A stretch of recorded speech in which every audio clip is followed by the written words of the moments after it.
All right, Ronnie Rantz of Sports Shorts Radio, Television. He's also the director of the Louisiana Sports Hall of Fame, which has had another tremendous class going to be inducted this summer. Joins us here on Off the Bench. It's opening day. Ron, good morning. How are you? What's up, fellas? How y'all doing? Doing good. This pitching staff this year, even for a guy like you who was on LSU's pitching staff in the early 90s when you guys were dominant, where does this one rank going into the season?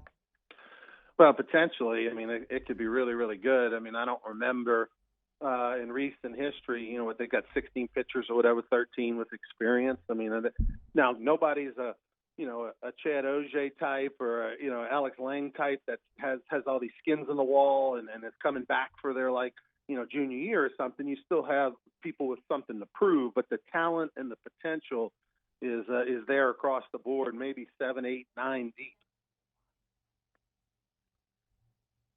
What about, so that's on the mound. What about this lineup, Ronnie? That seems to be where a lot of the questions are going into the year. How good do they have to be?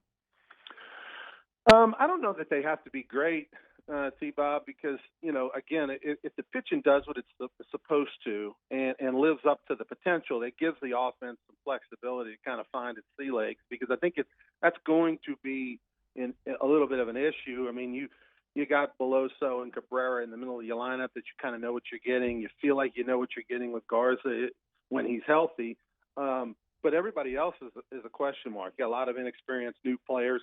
And so I think you're going to have a little bit of a roller coaster. I think there's going to be nights where this offense will get shut down, but the pitching has the potential to bail them out. I mean, you might be able to win some 3-2 games because you just hold the other team to less runs.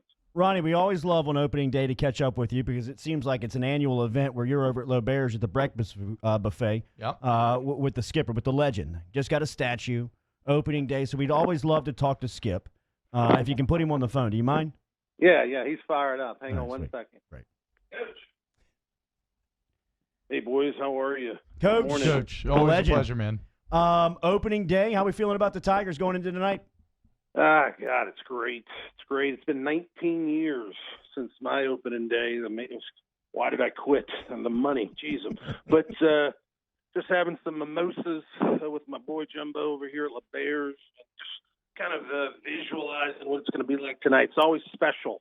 It's always freezing cold usually too, but it's a special night at the box. It's going to be great for Paul. Skip, Coach Ogeron is throwing out the first pitch tonight. I don't know if you had a chance to talk to him since the magical season. Have you had a chance to talk to Coach O? And if you did, what was your message to him?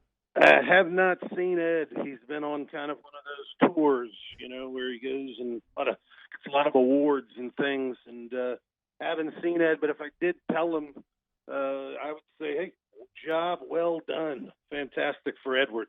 Any advice to him tonight in throwing out the first pitch? Don't bounce it. All right. Whatever you do, be a man, be a mensch. Don't bounce it. I don't care if you overthrow the catcher and throw it to Chris Blair up in the booth. Just take it from the rubber. I hate the guy that throws it from the grass. Pick it up. Absolutely. Coach, lucky enough, Ogeron is over at the head coaches meeting in Birmingham. He heard it. Heard you. Wants to dial you up. We got Joey here with you. Joey, how are you, man? Excuse me. Sorry. Coach O. Coach O. Coach how are O. you feeling this morning? Feels so good to be with you here on this Friday morning. How's the coaches meetings happening over there? Well, it's going just fine. Be ready to be back over there in Louisiana. Ready to throw out the first pitch tonight. And certainly congratulations to Mr. Skip over there. Coach Bertman is do we have Coach Bertman back with us? Yeah, I'm here. Got cut off. I was so excited by Ed. The lines went down. Ed, great to hear you. Great to talk to you too, Skip. It's good to be two Tiger champions here on the phone. Ed, I just want to say, I was a part of a bunch of national champions as a baseball coach, and I coached a guy by the name of Nick Saban, Les Miles. They were great, fantastic. They never went undefeated. Never.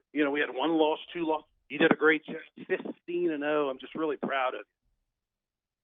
Well, thank you so much. It means so much coming from somebody like you, Skip. Somebody who represents the great state of Louisiana, the great University of Louisiana State University. We were undefeated. We are the champions. Go Tigers. Coach, I know that you're over there in Birmingham at the SEC head coaches meetings. I think you've got one of Skip's former employees sitting right next to you. You there with Coach Saban? What? Yeah, fellas, it sure is funny that Coach Saban's here. Skip mentioned Coach Saban. I'm going to toss it over to him. Hey, Coach Saban, you got a second right here. Skip, This is special. Hey, everybody, how we doing this morning?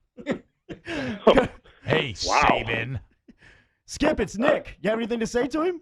This is a buckler. It's a 3-2 curveball you guys put on me here. Nick, it's been a while. I think it's been since Iowa game. Why didn't we play 3 deep zone? But listen, Nick, it's great to hear from you. You've done such a great job since you stood me up in Orlando. And hey, Tigers got you this year. But man, you've done great things over there in Alabama. Are we good, Nick? I mean, are we good? You and I, we haven't talked in a while. Well, it's funny you mentioned that about how the Tigers got us this year. It takes 1 out of every 7 years for them to be able to get us. So it's a good thing that they were able to get us this year. I saw that you finally got a statue down there in Louisiana. As someone who has a statue and who has had a statue for quite a while, I'd say congratulations to you on that. It must feel pretty nice. That's very, very kind of you, Nick, to say those things. Yes, I do have a statue. My statue is bigger than yours. But listen, congratulations to you, Nick. You're going into the Louisiana Sports Hall of Fame this summer, which I got inducted many years ago. But that's a nice thing for you and Terry, and look forward to seeing you in Natchitoches. Yeah, it's funny too, Skip, that you mentioned that about LSU being such a prideful program, everything going so well with LSU football. And I'd like to remind you, who was the one who told you to raise those ticket prices? All right, you want to come see? Everybody wants to come see the Saban show. You got to pay top price. You don't go to Bruce Springsteen and pay $20. All right, you pay $1,000 and take out some of your mortgage and your retirement plan to go see him in Madison Square Garden. So you raise the ticket prices at LSU just in time for your boy Coach O. All right. Hey, Nick, what's the plans with Miss Terry for Valentine's Day today? When you've been together for this long, it's kind of just a, hey, how you doing, a kiss on the cheek, happy Valentine's Day. Other than that, I got to recruit. All right? I'm going around the country and looking at boys. I don't have time to go take out somebody for dinner and do everything like that. Maybe some flowers if they're lucky, all right? Coach O, Coach Saban, thanks for joining us from Birmingham this morning. It's always good to hear from you guys. Good luck tonight on the first pitch. Absolutely. Go Tigers. That was pretty cool there, Skip. I mean, that was, that's for one of the very first times. I'm just kind of stunned. Wow, look who's getting into the conversation. And if it's our good old friend Jim Hawthorne. How you feeling, Jimmy? Well, here comes Mike Bianco taking his sweet old time walking to the mound. Oh, sorry, guys, I had some PTSD there for a moment. Goodness gracious sakes alive. Did we lose him? Jim Hawthorne. Opening night. Yeah.